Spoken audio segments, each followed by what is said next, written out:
제가 기도하고 시작하겠습니다. 하나님 아버지 고맙고 감사합니다. 오늘도 좋은 쉼을 허락하시고 또 새로운 하루를 주셨습니다. 주님, 오늘 특별히 죄가 우리 이 세상에 우리 삶에 끼친 그러한 악한 영향들을 우리가 살펴보고 그것으로부터 우리를 구출하신 주님의 구원에 대한 언급을 대한 이야기를 배우려고 합니다. 주님, 신앙생활 오랜 기간 동안 많은 것을 배웠지만 가장 기본적이고 가장 중요한 이 기초를 잘 닦을 수 있도록 도와주십시오. 기초가 흔들리면 의인이 무엇을 어찌하겠느냐고 말씀하신 것처럼 오늘 다시 한번 확실하게 기초를 세울 수 있는 귀한 시간이 되게 하시고 심히 부족한 자에게 위로부터 순수한 지혜를 내려주셔서 이 말씀 사역을 온전히 성취해서 하나님께는 영광이요 우리 모두에게 큰 유익과 복을 허락하시기를 간절히 간구드립니다. 이 시간을 아버지 손에 온전히 의탁하옵고 모든 말씀을 우리 주 예수 그리스도 이름으로 기도하옵나이다. 아멘. 자, 3장 챕터 3장이죠. 페이지로는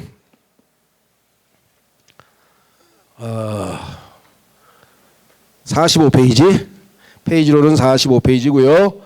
자, 그래서 오늘 죄가 초래한 상황, 죄의 결과 어떤 일들이 벌어졌는가. 첫 번째, 실제하며 참으로 끔찍한 것.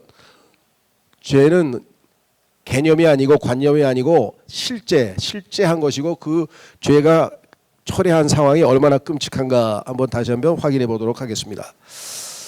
읽어갑니다. 집중해서. 죄가 초래한 상황을 이해하기 위해서 먼저 성경에 나오는 두 단락을 살펴보는 것이 도움이 될 것이다. 창세기 첫 대목에 따르면 하나님께서는 단지 그분의 말씀만으로 만물을 창조하셨다. 하나님이 빛이 생겨라 하시니 빛이 생겼다. 여기에는 그분이 극복해야 할 장애물이 하나도 없다. 목수는 나무의 모양을 다듬으려고 고생해야 하고, 작가는 딱 맞는 어휘를 찾으려고 고심해야 하고, 정치인은 자기 계획을 실행에 옮기려고 씨름해야 하지만 하나님은 어려운 재료를 붙들고 씨름할 필요가 없다. 하나님의 말씀은 하늘과 땅과 그 속에 있는 모든 것을 창조하고 별들을 다스리고 광란의 바다를 제어할 만한 능력이 있다. 이제 이와 다른 그림을 보도록 하자. 하나님의 말씀이 육신이 되신 분, 곧 하나님의 아들이 겟세마네 동산에서 무릎을 꿇고 있다. 그분은 몸부림치며 기도한다. 그분의 땀은 핏방울이 되어 떨어진다. 그리고 요건 좀 오해가 있죠. 핏방울이 되어서 떨어진 건 아니고요. 핏방울 같이 되었다. 비유적인 표현입니다. 그리고 고뇌에 가득 차서 내 뜻대로 하지 마시고 아버지의 뜻대로 하옵소서 외친다. 이것이 바로 하나님이 사람의 죄를 다룰 때 치르는 값이다. 그분이 천지를 창조할 때는 힘든 일도 없었고 고통도 없었다. 반면에 세상의 죄를 제거할 때는 그분의 생명 곧 피를 대가로 지불해야 했다. 죄는 조명으로 깨끗이 제거할 수 있는 환영이 아니다. 그것은 간단히 삭제할 수 있는 책 속의 표제어와 비슷하지 않으며 쉽게 면제할 수 있는 빛과 같은 것도 아니다. 죄는 사람에게뿐 아니라 하나님에게도 실제하는 끔찍한 상황을 연출한다. 이런 면에서 힌두교의 카르마, 업보라고 하죠. 카르마 교리는 중요하게 고찰할 만하다. 이 교리는 각 사람이 자신의 카르마를 자신이 반드시 짊어져야 한다고 가르치기 때문에 완전히 옳다고는 할 수 없다. 사실은 하나님께서 우리를 다 함께 묶어놓았기 때문에 우리가 서로의 카르마를 짊어질 수 있고 또 짊어져야 한다. 아들은 아버지의 죄의 무게를 짊어지고 어머니는 아들의 죄의 무게를 짊어진다. 하나님이 우리를 그렇게 만들었기 때문에 인자가 인류의 카르마를 짊어지는 일이 가능했던 것이다. 그러나 카르마 교리는 사람의 죄를 결코 회피하거나 무시할 수 없는 결과를 낳고 그것은 반드시 속죄되고 극복되어야 한다고 가르치는 점은 옳다. 사람이 무엇으로 심든지 그대로 거두리라. 하나님은 조롱받으실 분이 아니고 우리는 그분을 가지고 장난칠 수가 없다. 인생은 아이들이 즐기는 상상놀이 게임이 아니다. 현실적인 문제들이 걸려있고 실질적인 결정이 내려진다. 모든 길이 똑같은 종착지로 귀결된다고 생각하는 것은 치명적인 환상이다. 이와 반대로 생명으로 인도하는 길이 있고 죽음으로 이끄는 길이 존재한다.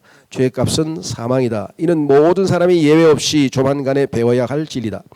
우리는 이미 죄의 결과를 어느 정도 살펴보았다. 죄가 사람과 하나님 사이의 소외, 사람과 그 자신 사이의 소외, 사람과 자연세계 사이의 소외, 사람과 그의 이웃 사이의 소외를 낳는다는 것을 고찰했다. 그 가운데 우선적이고 근본적인 소외는 사람과 하나님 사이의 소외, 곧 사람을 그 존재하는 근원이자 중심된 분으로부터 단절시키는 것이다. 이에 따른 결과는 사람이 스스로 분열되는 바람에 통일체가 아닌 분열된 존재가 되는 것이다. 몸과 영, 양심과 자연스러운 욕망이 서로 대립하는 상태다. 이와 동시에 그는 주변의 자연세계로부터도 소외된다. 그는 더 이상 자연세계와 하나가 아니고 적대적인 관계에 있다는 것을 발견한다. 그리고 혈육의 형제 역시 자기가 시기하거나 두려워하는 적이 되고 만다. 우리는 또한 죄의 결과가 사람으로 진리에 대해 눈이 멀게 한다는 것을 살펴보았다. 죄는 거짓말의 기초에 있기 때문에 거짓을 낳는다.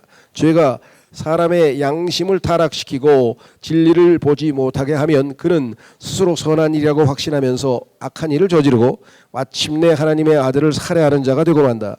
이 모든 일은 우리가 다루지 않으면 안 되는 현실적인 문제들이다. 하나님도 사람도 그런 것들이 존재하지 않는 듯이 행동할 수 없다. 죄책감과 책임. 죄를 지으면 죄책감이 생기고 거기에 대한 인간은 반드시 책임을 져야 하죠. 죄가 초래하는 상황과 관련하여 두 번째로 알아야 할 사항이 있다. 이 문제의 핵심은 사람의 죄책감과 책임이기 때문에 이는 본인이 아니면 하나님도 제거할 수 없다는 점이다. 우리는 흔히 죄를 불결함이라고 말하곤 하는데 이것이 자연스러운 은유이긴 하다. 그러나 죄와 불결함 사이에 큰 차이가 있다는 사실을 기억해야 한다. 예를 들어 어떤 아이의 얼굴이 더러우면 아이가 잠잘 동안에라도 그 어머니가 깨끗이 닦을 수 있다. 그러나 죄라는 것은 영원에서 그처럼 닦아낼 수 있는 것이 아니다. 하나님이라도 그렇게 할 수 없다. 시편 기자가 하나님께 내 죄악을 말끔히 씻어주시고 내 죄를 깨끗이 없애주시옵소서 라고 간구할 수 있는 것은 시편 51편 2절 3절에 뭐라고 기록되어 있는 거 아니요? 저의 죄악으로부터 저를 철저하게 씻으시고 저의 죄로부터 저를 정결하게 하소서. 이는 제가 저의 불법들을 인정하기 때문이니이다. 또 저의 죄가 언제나 제 앞에 있나이다 라는 고백을 했죠. 자, 그래서 다시 교재로 돌아오시면 죄라는 것은 죄인이 그것을 인정하고 고백하고 거부할 때까지는 결코 제거될 수 없는 법이다. 맨 먼저 그는 죄를 인정해야 한다. 그리고 그것을 하나님께 고백해야 한다. 오직 주님께만 나는 죄를 지었습니다. 주님의 눈앞에서 내가 악한 짓을 저질렀습니다. 그리고 마지막으로 그 죄악을 버리고 단전하며 철저히 거부해야 한다. 이 점은 특별히 강조할 필요가 있다. 우리가 창세기에서 살펴보았듯이 죄가 낳는 최초의 결과 중 하나는 죄인이 스스로의 책임을 부인하려고 애쓰는 모습이다. 모든 죄인은 하나같이 자신의 죄에 변명을 더하고 싶은 유혹을 받는다. 아담은 하와의 탓으로 돌리고 하와는 뱀의 탓으로 돌린다. 사람은 죄를 지을 때마다 자신의 곤경이나 나쁜 환경이나 카르마와 같은 모종의 변명거리를 찾는다. 물론 그런 변명거리가 일리가 있는 경우도 있다. 죄를 짓고 싶도록 유혹을 불러일으키는 환경이 존재한다. 이에 관해서는 다음 대목에서 논의할 생각이다. 그럼에도 불구하고 그의 변명은 잘못된 것이다. 하와가 아담을 유혹한 것은 사실이지만 그는 충분히 거절할 수도 있었다. 우리가 공경에 빠져 있을 때 거짓말이나 도둑질 같은 이런저런 죄를 이용하여 그 상황을 모면하고픈 강한 유혹을 느낄 수는 있다. 그러나 유혹은 강요와 같지 않다. 우리에게는 아니요 라고 말할 수 있는 힘이 있다. 그러므로 우리는 예 라고 말하면 우리에게 책임이 있는 것이다.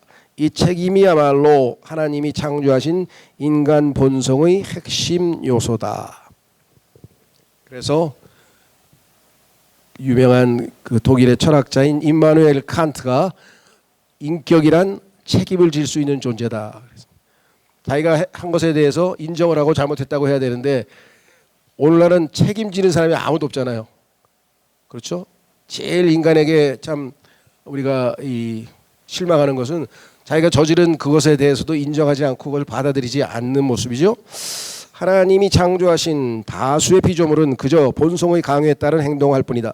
그들은 굶주림, 두려움, 군거 본능 등이 이끄는 대로 행동할 따름이다. 그래서 이들은 책임을 질 필요가 없다. 반면 사람이 책임 있는 인격의 고유한 특성 곧 자유를 지닌 하나님의 형상으로 창조된 것은 자유로이 또 자발적으로 하나님을 사랑하고 섬기게 하기 위해서였다. 이 책임이 바로 인간 본성의 핵심 요소다.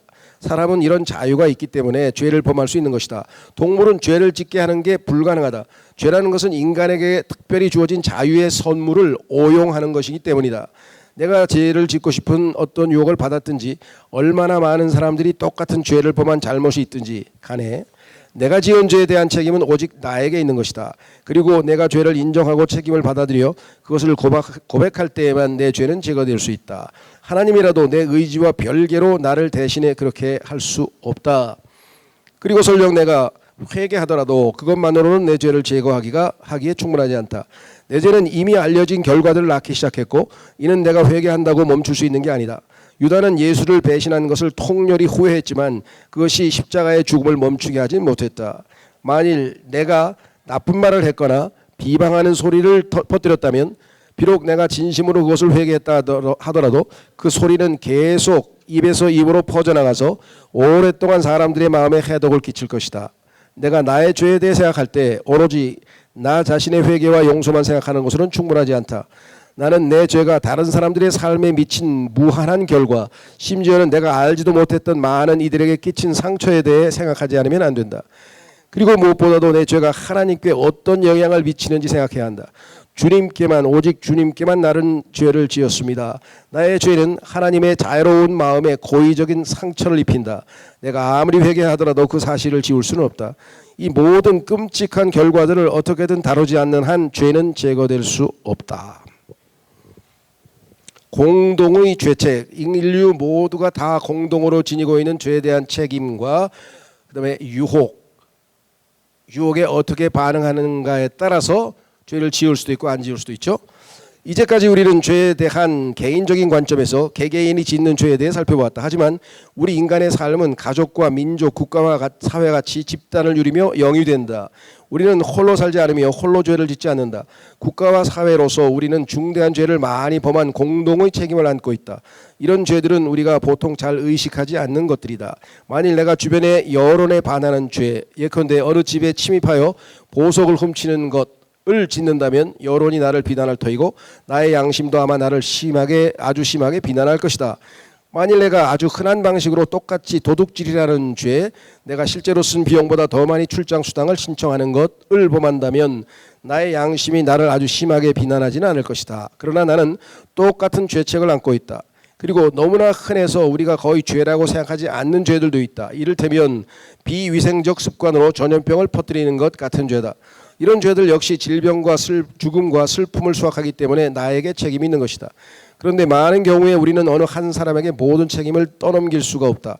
온 사회가 공동의 책임을 져야 하기 때문이다. 그래서 우리는 공동의 죄책이라는 개념을 사용할 필요가 있다.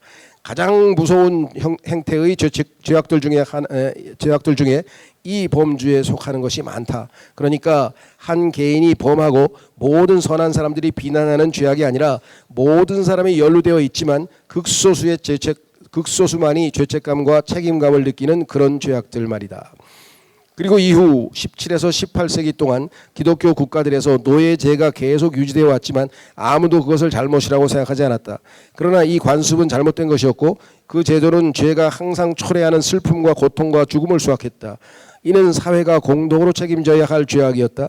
18세기와 19세기에 이르러서야 사람들은 그것이 잘못된 것인 것을 보기 시작했고 다른 이들에게 죄책감을 불러일으켜서 마침내 그 죄악의 관습이 중단될 수 있었다.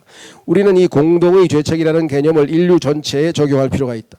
마치 가족과 국가와 사회가 여러 죄악에 대해 공동의 죄책을 안고 있듯이 인류 전체도 하나님에 대해 공동의 죄책을 안고 있다. 사도 바울은 로마서 5장 12에서 21절에서 이 주제를 다루고 있다. 이 대목은 그가 창세기 3장에 나오는 타락 이야기를 나름대로 해석하는 방식이다. 온 인류는 죄와 죽음의 권세, 죄책과 하나님의 진노 아래에 있다. 사람들이 그 어떤 죄든 전혀 의식하지 않을 때라도 그들이 자기에게 죄책이 있다고 생각하지 않을 때라도 여전히 그들은 죄를 범한 인류의 일부다. 사람들에게 그들의 죄를 알게 하는 것은 율법의 역할임을 보여준다. 그렇지만 율법이 주어지기 이전 곧 사람들이 미처 자신의 죄를 알지 못했을 때라도 그들은 여전히 죄가 있었고 죽음의 지배 아래 있었다. 최초의 죄를 필두로 해 줄줄이 다른 죄들이 이어졌고 이는 곧바로 인류 전체를 관통했다. 이제 각 사람은 물론 각각의 죄에 대한 책임이 있지만 우리 가 실제로 행동을 취하기도 전에 우리 모두가 공유하는 공동의 죄라는 것이 있다. 심지어는 갓난아기조차도 선이나 악을 똑같이 행할 수 있는 자유로 시작하지 않는다. 양쪽의 균형이 잘 맞는 상태로 시작하는 게 아니라 한쪽으로 기울어진 상태로 인생을 출발한다. 말하자면 선을 행하기보다 악을 행하기가 더 쉽고 남의 유익을 구하기보다 자신의 유익을 구하기가 더 쉬운 상태라는 뜻이다. 그 본성 자체도 악한 쪽으로 편향되어 있다. 그리고 아기가 자라는 환경도 인간의 죄로 물들어 있기 때문에 악으로 기울어질 수 있는 동기를 많이 부여해 준다. 그러므로 모든 인간은 하나같이 이미 죄로 얼룩진 본성을 물려받고 각 사람은 또한 개인적으로 책임을 져야 할 죄를 범하게 된다. 신학자들은 이 두 종류의 죄를 가리켜 각각 원죄와 자범죄라고 부른다. 우리가 거듭 살펴본 것처럼 죄란 사람의 본성 자체가 타락한 상태이고 이는 그의 죄악된 행위보다 더 깊고 더 심각한 문제다. 그러므로 구원은 사람에게 새로운 본성을 부여하여 그가 선을 행할 뿐 아니라 선한 상태가 되도록 하는 것이어야 한다. 그리스도께서 자기를 믿는 사람들에게 부여하는 것이 바로 이 새로운 본성이다. 그분은 그것을 다시 살아나는 것, 우리가 거듭남이라는 용어로 사용하죠. 살기 위해 죽는 것, 하나님의 자녀가 되는 것 등 여러 가지 방식으로 표현한다. 사실 새로운 인간 본성을 부여하는 일만이 죄의 문제를 해결할 수 있는 것이다. 예수는 우리에게 그분의 새로운 인간 본성을 부여하고 우리를 그분의 몸의 지체로 또 참 포도나무의 인 그분의 가지로 만들므로써 우리를 죄로부터 구원하신다.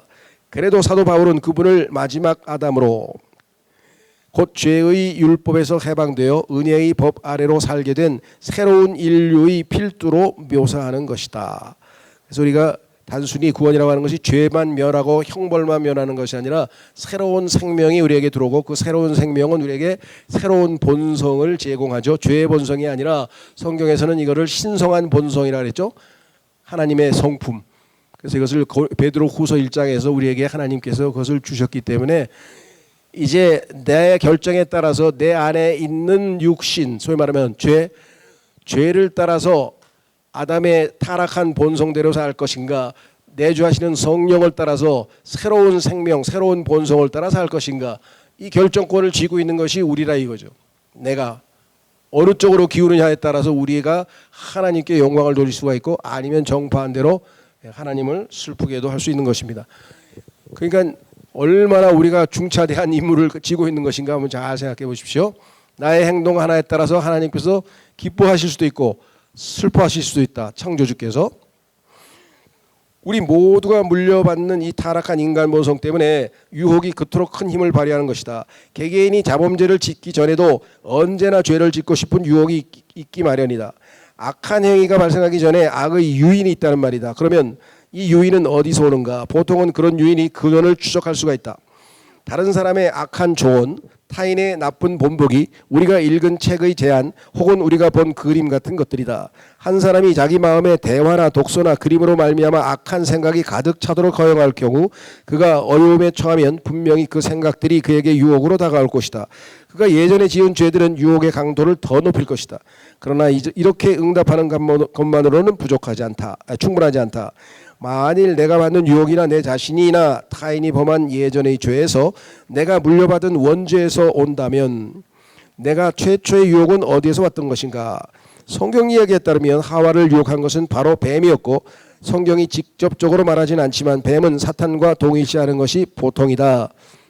직접적으로는 말하지 않지만 계시록에서 옛 뱀이 사탄이고 마귀라는 사실을 성경에서 이미 말씀해 놓고 계시죠. 어쨌든 성경은 사람 바깥에 악한 권세, 곧 죄를 짓도록 사람을 유혹하는 사탄의 권세가 있다고 확실히 가르친다. 그렇죠? 우는 사자처럼 지금도 여전히 삼킬자를 찾고 다니고 있다고 성경은 분명하게 말씀하셨어요. 우리가 한 걸음 더 나아가서 그러면 사탄은 맨 처음 어떻게 죄를 짓는가라고 물으면 이에 대한 명확한 답은 없다. 하나님이 만물을 선하게 창조했다고 하므로 사탄도 처음에는 선한 존재였음이 틀림없다. 예부터 내려오는 교회의 믿음에 따르면 사탄은 교만해져서 타락한 천사라고 한다. 천사는 아니죠. 또 이제 여러분들이 킹제임스 성경을 알게 되면 사탄은 일반적으로 카톨릭과 개신교의 전통에서 얘기하는 것처럼 천사장 아닙니다. 천사와 그룹은 다릅니다. 사탄은 다섯 번째 그룹, 그렇죠? 그리고 하나님의 보좌를 덮는 그룹이라고 성경에 되어 있죠. 그래서 영적인 존재에는 그룹이 있고 스랍이 있고 천사가 있고, 그렇죠?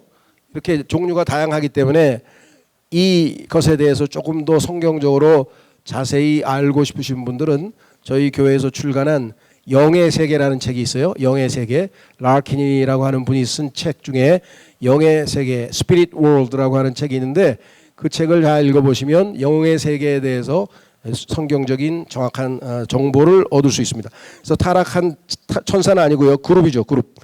하지만 우리가 이렇게 말한다고 해서 악의 기원을 설명할 것은 아니다. 우리가 이 어두운 미스터리의 진상을 규명할 때는 솔직히 우리는 모른다고 하지 않을 수 없다. 정확하게 이렇게 성경에서 이야기는 하진 않지만 성경을 자세히 살펴보면은 이사야서 14장에서 최초로 하나님께 반역을 저지른 사탄에 대한 이야기가 나오고 거기에 대한 하나님의 심판이 나오죠. 그래서 최초로 성경에 사탄의 본명이 나와요. 여태까지는 사탄이 본명을 숨겼는데, 그렇죠? 그 사탄의 본명은 뭐였습니까? 루시퍼입니다. 근데 지금 전 세계에 루시퍼를 창조주라고 믿고 있는 종교가 여러 나라에 퍼져 있어요, 지금. 그래서 루시퍼 숭배자들이 있습니다.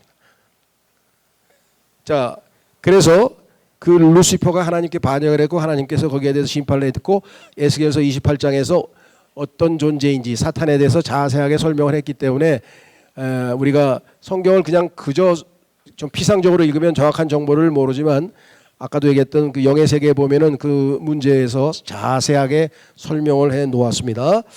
우리가 인생과 관련해 우리는 모른다고 하지 않을 수 없는 것들이 많이 있는데 이것도 그 중에 하나다. 죄는 어둡고 무서운 미스터리다. 어느 정도는 이해할 수 있지만 그 밑바닥에는 도무지 간파할 수 없는 불가사의가 있다. 예수의 제자들이 이 사람이 맹인으로 난 것이 누구의 죄로 인함입니까? 자기니까 그의 부모이니까 라고 묻자 예수는 그 질문에 대답하지 않고 다만 하나님께서 하시는 일을 그에게서 드러나게 하시려는 것이라고 말한 뒤에 즉시 그를 고쳐주셨다. 하나님은 우리에게 악의 기원에 관한 모든 것을 보여주시지는 않았지만, 그렇습니다, 모든 것을 다 하나님이 계시해 주시진 않아요. 우리가 알 수 있을 만큼만 계시해 주시는데 그렇다고 해서 게을러서 우리가 성경을 충분히 공부하지 않은 채 그냥 무지한 채 놔둘 수는 없죠. 내 백성이 지식이 없음으로 망하는도다고 성경에 분명하게 하나님께서 말씀을 하셨죠.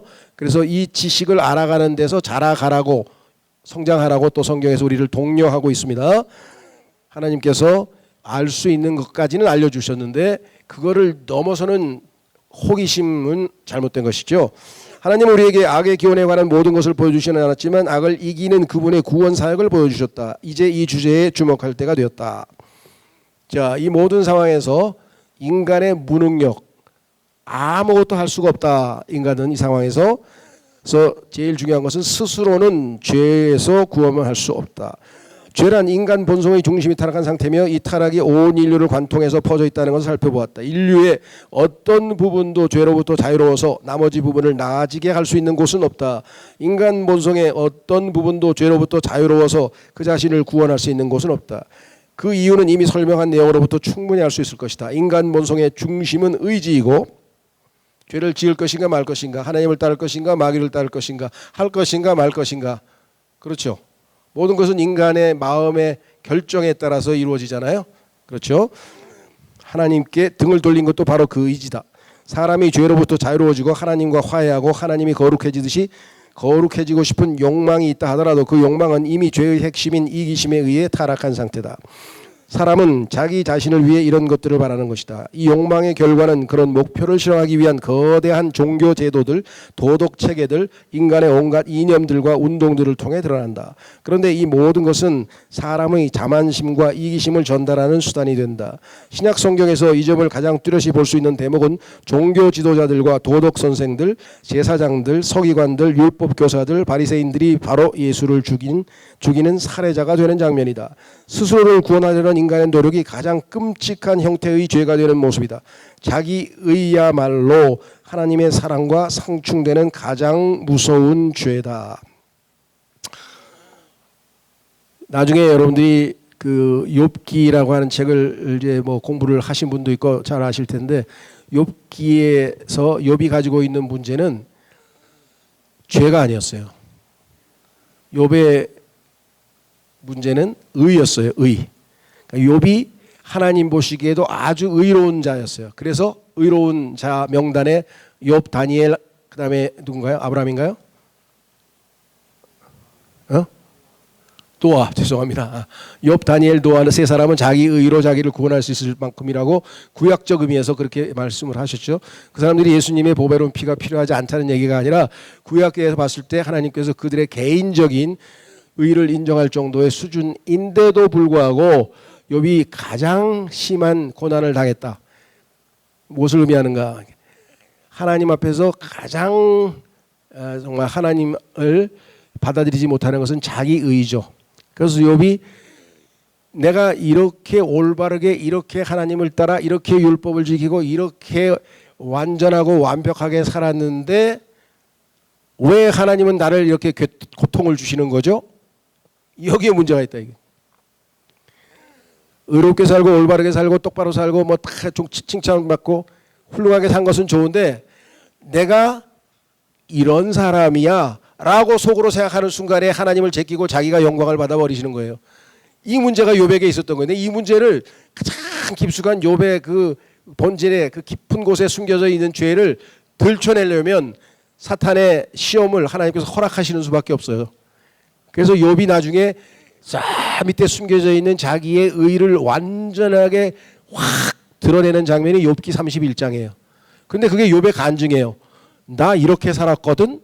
읽어보면 하나님이 퍼펙트, 완전하게 살았구나, 의롭게 살았구나, 훌륭하게 살았구나. 그래, 그래서 이렇게 의로운 자를 고통스럽게 했으니까 내가 너보다 의롭지 못하다는 뜻이냐? 하나님의 질문은 그거예요. 그러니까 너의 의로 나의 의를 넘어서서 나를 죄인으로 삼을 거냐 이거죠. 나에게 책임을 돌릴 것이냐. 그래서 너는 그런 자격이 없다는 것을 보여주시는 거에 뒤에 욥과의 하나님의 대화가 나오죠. 그래서 하나님 앞에 자기가 누구인가를 발견하는 순간 욥은 내가 내 자신을 증오합니다. 혐오합니다. 어떻게 나 같은 것이 감히 하나님 앞에 내가 이렇게 멋지게 이렇게 훌륭하게 살았는데 나를 괴롭히십니까? 라는 생각을 품었을까요? 나는 정말 너무나 형편없는 인간입니다. 너무나 더럽고 혐오스럽고 여러분 그런 거 생각해 보셨어요? 우리가 생각할 때는 엉망진창으로 개판으로 산 사람은 그런 회개를 안 합니다. 자기가 누구인지를 몰라. 근데 욥은 하나님이 자기를 계시하시니까 그 하나님 앞에서 자기의 모습을 제대로 발견한 거죠. 자, 그래서 자기의 self-righteousness. 이거 얼마나 의미심장하냐면요. 하나님께서 이 땅에 존재하는 모든 인간들에게 주신 제대로 된 책, 성경 이외에도 성경보다 또 오래된 책들도 있어요. 인간에게는 뭐 이집트의 죽은 자들의 책에서 사자의 서라고 하는 책도 있고요. 여러 가지 책들이 있지만 죄송합니다. 제대로 구성을 갖추고 제대로 책다운 책으로 인정받을 수 있는 최초의 책은 욥기입니다. 근데 인간에게 하나님께서 왜 욥기라고 하는 책을 처음 줬을까요? 처음에 그리스도인이 되고 난 다음에도 욥기를 읽으면 이게 도대체 무슨 소리일까? 뭐 대충은 알 것 같은데 읽어도 뭔가를 잘 몰라요. 그렇죠? 예. 핵심 간단해요. 하나님께서 이 욥이라고 하는 이 사람이 하나님 앞에 제대로 서려면 자신의 모습을 발견해야 되는데 워낙 의롭고 외적으로 모든 것을 갖췄기 때문에 저 밑에 깊이 숨겨져 있는 자기 의를 드러내실 수가 없는 거예요. 그래서 결국은 하나님께서 마귀의 그 계획에 허락을 해주신 것이죠. 그런 말미암아 욥이 결국은 자기를 드러내고 말았죠. 그리고 자기를 발견한 욥을 하나님께서 이제 인정해 주시는 장면이 마지막 부분에 나옵니다.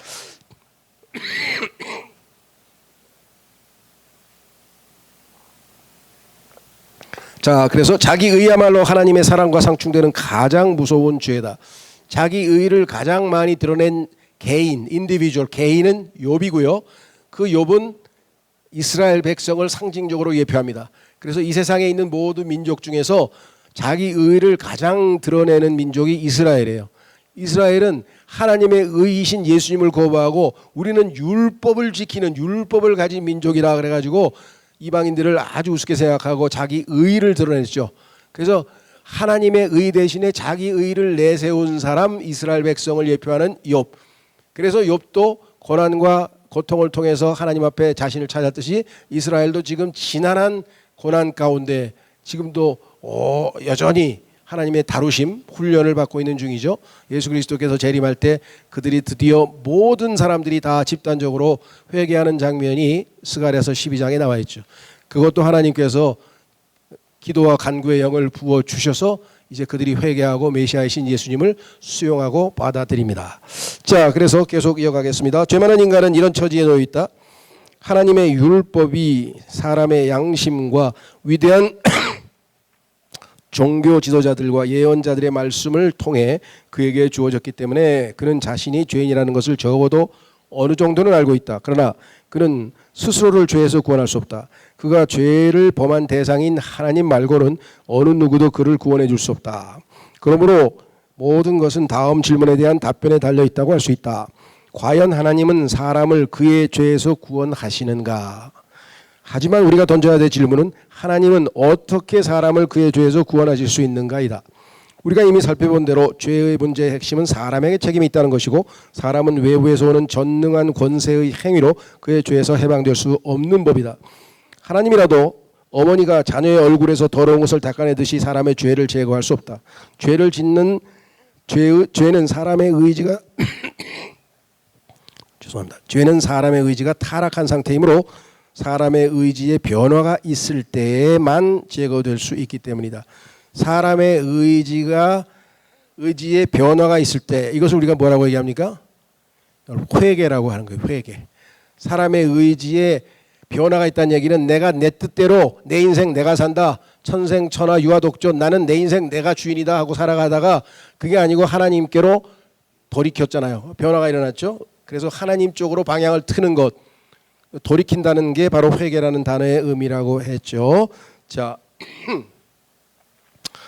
그러면 어떻게 이런 변화를 일으킬 수 있을까? 하늘과 땅을 창조하신 하나님은 거룩한 사랑의 하나님이다. 이 진리는 온 창조세계를 지탱해주는 토대다. 하나님은 거룩한 사랑이기에 죄를 내쫓고 저지한다. 만일 하나님이 그렇게 하지 않으면 온 창조세계는 죄로 파괴되고 말 것이다. 이런 일이 일어나지 않는 이유는 하나님의 진노가 죄와 마주쳐서 그것을 저지하기 때문이다. 그렇지 않으면 하나님은 하나님이 아닐 것이다. 앞부분에서 우리는 로마서의 첫 장을 공부하면서 죄의 오염이 어떻게 단계적으로 인류 사회의 총체적 파멸로까지 이루어지는지를 살펴보았다. 그 장으로 다시 돌아보면 바울은 이것을 하나님의 진노로 묘사하는 것을 알 수 있다. 그래서 하나님의 복음을 설명할 때 최초로 하나님의 진노가 하늘로부터 계시되었다고 성경에 말씀을 했잖아요. 그렇죠? 정말 이것을 깨달았을 때 너무 기뻤어요. 하나님이 진노하시는 이유가 그렇게 복잡한 게 아니구나. 성경에 보니까 두 가지에 대해서 하나님이 진노하신다 그랬는데 하나는 하나님과 인간과의 올바르지 못한 관계. 인간은 마땅히 하나님을 경배하고 하나님을 존경하고 하나님을 드높여야 되는데 인간이 하나님을 무시하고 하나님을 쳐다도 안 보고 생각도 안 하고 제멋대로 하나님을 무시해버리는 것 불경건. 두 번째, 인간과 인간과의 수평관계. 나 말고 모든 인간들 얼마나 많아요. 이 세상에 지금 70억 80억 있잖아요.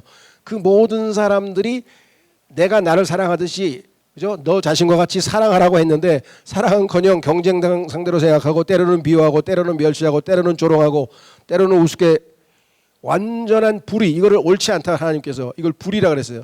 그러니까 인간관계에서의 불의와 하나님과 인간관계에서의 불경건 이 두 가지에 대해서 하나님께서 진노하셨다.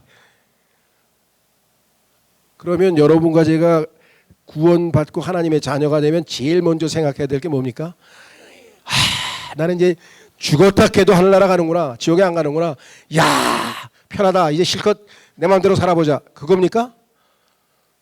그런 사람이 있다고 성경에 써 있어요. 사도 바울이 God forbid 그런 생각을 하나님이 금하시느니라 하고 성경에 써 있는데 그렇게 가리키는 사람들이 또 있어요. 무슨 짓을 해도 이제 끝까지 한 번 구원은 영원한 구원입니다 하면서 막 그 얘기를 하는 사람이 제일 중요한 게 하나님과 나와의 관계가 이제 바로 잡혔잖아요. 더 이상 들어온 재판관과 죄인의 관계가 아니라 사랑하는 아버지와 아들의 관계가 됐고, 그렇죠? 주인님과 주님과 종의 관계가 됐고, 섬기는 종의 관계가 됐고, 새로운 관계를 유지하면서 점점 더 하나님의 뜻을 알아가고 배워가는, 이게 우리 그리스도인이 해야 될 일이고, 두 번째는 수평관계. 이제는 뭐예요? 내가 나의 유익을 구하지 않고 나 이외의 다른 사람, 가장 중요한, 그렇죠? 가족, 아내, 자녀, 그 다음에 교회 형제자매들서부터 시작해서, 그리고 더 나아가서 나를 알고 있는 지인, 친구, 사람, 이런 사람들에 대해서 새로운 관계를 맺어야 되는 거예요. 다 뭐예요? 이웃을 사랑하라고 하는 사랑의 관계를 맺어야 되는 거예요. 그렇게 해서 사랑이 점점 우리 안에서 확장되어 나가죠. 그래서 하나님께서는 이 일을 이루시기 위해서 우리 안에 하나님의 사랑을 성령으로 인하여 가득하게 꽉 채워놓으셨다 그래서, 요즘 말로 하면 만땅코예요. 만땅코. 그냥 꽉. 내가 마음만 먹으면 언제든지 사랑을 출고시킬 수 있어. 유통시킬 수 있어. 그런데 그 사랑을 자기 사랑으로, 자기 중심으로, 자기 그게 죄예요. 자기의, 자기애. 근데 요즘에 그게 유행이니 얼마나 안타깝냐면. 자, 다시 돌아오셔서 하나님의 진노가 왜 있었는가 성경에서 로마서 1장에서 말씀해 주셨죠. 18절에 자, 이런 현상은 기계처럼 자동적으로 일어난 일이 아니다. 하나님은 죄를 저지하고 죄를 벌하고 죄가 파멸과 죽음으로 끝나도록 하는 하나님이기 때문이다. 만약 하나님이 이런 일을 그만두면 그분은 하나님이 아닐 테고 이 세계는 완전히 파괴되고 말 것이다. 사람들이 용서에 대해 말하는 것을 들어보면 하나님이 죄를 마치 죄가 아닌 듯이 취급하고 그것을 용납하고 그냥 넘어가기를 바라는 것처럼 이야기하곤 한다. 하지만 그렇게 되면 만물이 끝장나고 말 것이다. 세상에 정의가 있는 것은 하나님이 그것을 유지하시기 때문이다. 진리가 있는 것은 하나님이 그것을 지키시기 때문이다. 만일 하나님이 불의를 정의인 것처럼 취급하시고 거짓을 진실인 양 취급하신다면 만물은 곧 끝장날 것이다. 하나님의 진노가 사람의 모든 불의를 겨냥하여 하늘로부터 나타난다고 사도 바울은 말한다. 만일 이런 일이 없다면 이 땅에는 더 이상 정의가 존재하지 않을 것이다. 그렇지만 하나님의 진노가 구원을 가져오지는 않는다. 그 진노가 사람과 사람 사이에 화해를 가져오지도 않고 사람들에게 죄로부터 해방된 새로운 본성을 부여하지도 않는다. 하나님의 자비와 은혜가 구원 사역을 자극하지 않으면 구원이란 있을 수 없다. 그런데 자비와 은혜가 어떻게 진노와 함께 공존할 수 있는가? 하나님은 어떻게 죄인의 죄를 저지하고 파괴하는 동시에 그 죄인을 구할 수 있는가? 이것은 죄를 낳는 무서운 문제다. 하나님은 이 문제에 대한 해답을 주셨는가? 복음이란 하나님이 해답을 주셨다는 소식, 자비가 진노를 이기고 승리했다는 소식, 죄 많은 사람이 거룩한 하나님과 화해할 수 있는 길이 있다는 좋은 소식이다. 이제 그 승리의 이야기를 할 차례가 되었다. 그래서 복음을 우리가 좋은 소식이라고 하죠. good news라고 하는데, 또는 good tidings라고 성경에 말씀하고 있죠. 그런데 그 복음이라고 하는 영어 단어 중에 gospel이라고 하는 단어는 그 어원이 God, 스펠링 아시죠? 하나님이 말씀하셨다는 얘기예요. 그게 복된 소식이에요. 그렇죠? 자, 그래서 여기 지금 보시면은 구원이 진노가 구원을 가져오지 않는다. 여기서 우리가 이제 한 가지 조심해야 될 게 있어요. 이 복음주의자들 중에서 특히 모르겠어요. 하여간 이 구원을 강조하는 사람들 중에 커다란 오류 중에 하나는 뭐냐면, 복음을 전할 때, 그렇죠? 죄와 심판에 대해서 아주 강조합니다. 그렇죠? 우리가 죄인이라는 사실, 그리고 그 죄로 인해서 하나님의 진노, 하나님의 심판, 이런 것들에 대해서 얘기하고 결국은 지옥이 얼마나 무서운 것인가, 그렇게 이야기를 하죠. 그런데 정작 사람을 회개케 하는 것은 하나님의 진노가 아니고 뭐예요? 하나님의 선하심이죠. 그 정도로 하나님의 진노의 대상을 어떻게 그토록 사랑하셔서 자신이 가장 사랑하는 아들까지 그 죄인을, 그 진노의 대상을 위해서 내어주시는 분이시란가 말인가. 하나님의 선하심과 사랑이 너무나 크구나. 그래서 회개하는 거지. 지옥 가면 안 돼. 무서워. 안 돼. 나 예수 믿어야 돼. 이러고 만약에 누군가 믿었다 하면은 나중에 복음을 통해서 바로 잡으셔야 돼요. 근데 아직도 많은 사람들 중에는 지옥 갈까 봐 무서워서 예수님 믿었다는 사람이 있어요. 그게 동기는 될 수 있어요. 그렇죠? 야, 예수 안 믿으면 영원한 고통의 장소, 불과 유황이 타는 장소, 불로 소금 치듯 하는 장소, 거기 갈 수 없지. 예수 믿어야지. 이렇게 믿으면 믿어서 구원을 받았다 손 치더라도 영적으로 아주 취약한 아버지를 그냥 무시무시한 그런 지배자로밖에 얘기를 못해요. 그런데 그러한 대상, 하나님의 마땅히 진노를 받아야 될 대상인 나를 위해서 하나님이 가장 사랑하시고 아끼고 생명처럼 여기시는 아들을 기꺼이 내어주셨다고? 와, 하나님이 이렇게 선하신 분이신가? 자신의 아들을 아끼지 아니하시고 내어주신 분께서 어찌 그분과 함께 너에게 모든 것을 주시지 않겠느냐? 하나님에 대해서 너희가 그렇게도 모르냐? 하고 로마서 8장 32절에 바울이 이야기를 하잖아요. 그렇죠? 그래서 하나님과 선하심으로 말미암아 내가 회개하고 인간이 회개한다고 로마서 2장 4절에 써 있어요. 그러니까 심판에 대해서 강조하시더라도 그 뒤에 그 심판의 대상을 얼마나 사랑하셨는지 하나님의 선하심을 전해주셔야 그것이 이 사람의 마음을 감동시켜서 죄인이 하나님 품으로 돌아오는 거지. 무서워서 하나님 믿으면 아버지를 무서워하는 사람하고 아버지를 사랑하고 하는 사람하고는 완전히 차원이 다른 거죠. 그렇죠? 예. 그래서 이 문제를 우리가 특히 복음을 열심히 전하시는 분들이 조심하셔야 됩니다. 복음 전하다가 아무리 해도 말을 안 듣는 거예요. 끝까지 고집을 피우고 강팍한 거예요. 그런데 그 복음 전하는 사람이 자기의 과거는 생각지도 않고 아저씨 지옥에나 가버려. 그리고 그게 복음 전하는 사람의 자세입니까? 야, 이건 정말 그런 사람은 그냥 복음 안 전하는 게 차라리 나아요. 그래서 아저씨 그러세요? 지금은 나중에 또 기회 되면 제가 다시 말씀드릴게요. 이거 한번 그냥 집에 가서 읽어보세요. 이러면 되잖아요. 예, 그래서 하나님의 진노가 복음의 핵심 요소이기는 하나 그게 최종 결론은 아니에요. 그것이 우리를 구원시키지 않아요. 하나님의 선하심으로 말미암아 우리는 그 사랑에 감동되어서 회개하는데 이것을 데살로니가 후서에서 진리의 사랑이라 그래요. 진리의 사랑을 거부한 자들이 영원히 심판받는다고 성경에 써 있어요. 사랑을 거부해서 그렇죠? 예, 조금 쉬었다가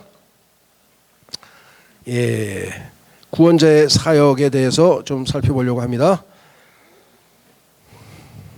아니지, 사역이 아니고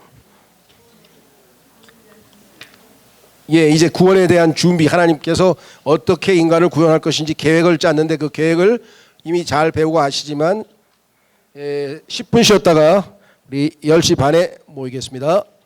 예.